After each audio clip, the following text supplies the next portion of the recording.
So we have emancipation as a sort of crucial watershed in American history, which raises a question of what's the appropriate chronology for thinking about the coming of emancipation? When does emancipation begin and when does it end? And that is a very difficult question. My good friend, Professor Ira Berlin, has recently given some lectures up at Harvard, and they will be published as a book called The Long Emancipation.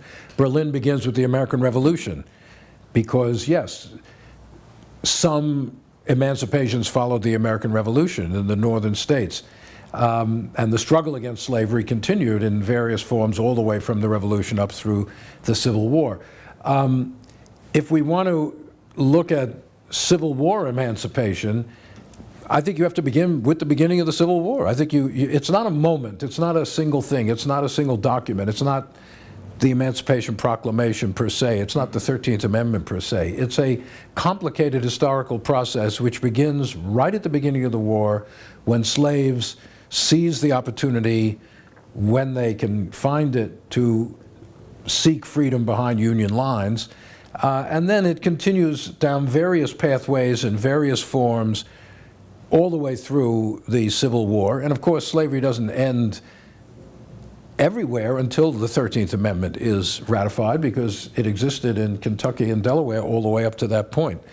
So the point about emancipation is tracing it as a historical process, rather than saying, here is the moment of emancipation, here is the issuance of this document, here's the ratification of this constitutional amendment.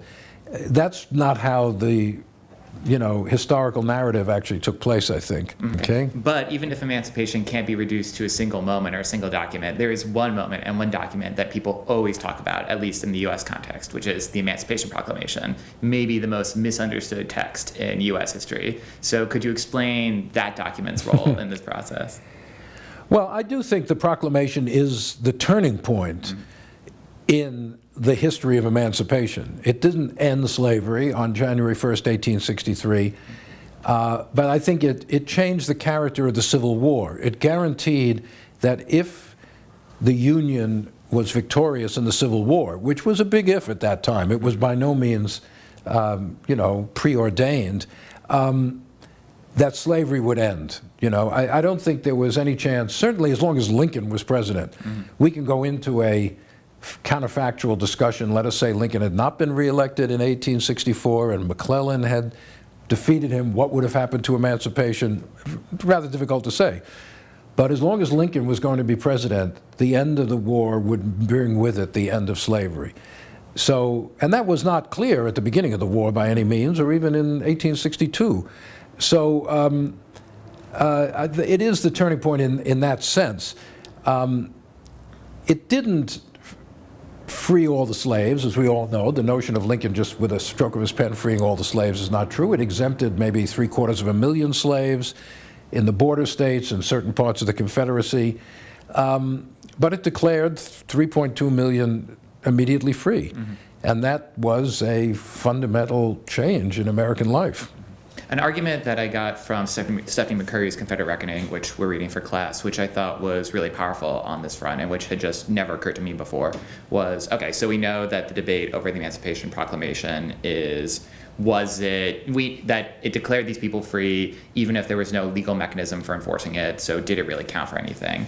But what McCurry brings up is the significance of the Emancipation Proclamation for making enslaved people into the South into major political actors. Suddenly they were people that even Jefferson Davis and his government felt needed to be appealed to. It sort of makes them into swing votes in a way over the existence of the Confederacy, which gets to sort of how really effective the Emancipation Proclamation was, at least in her argument, as a military measure. Suddenly it kind of weaponizes the entire slave population of the South. And we know that Lincoln at every opportunity would insist in public and in private that emancipation was preeminently a military measure. So I was wondering if you could talk about that. Right. Well, that's a very good point. And I think McCurry does a very good job in her book of illustrating that argument that you just related. The proclamation was a military measure. Lincoln always said it was a military measure. It was a measure to help win the war, no question about it. Nonetheless, to leave it at that is insufficient. not every president would have issued an Emancipation Proclamation. Lincoln was a person who deeply hated slavery, there's no question about that.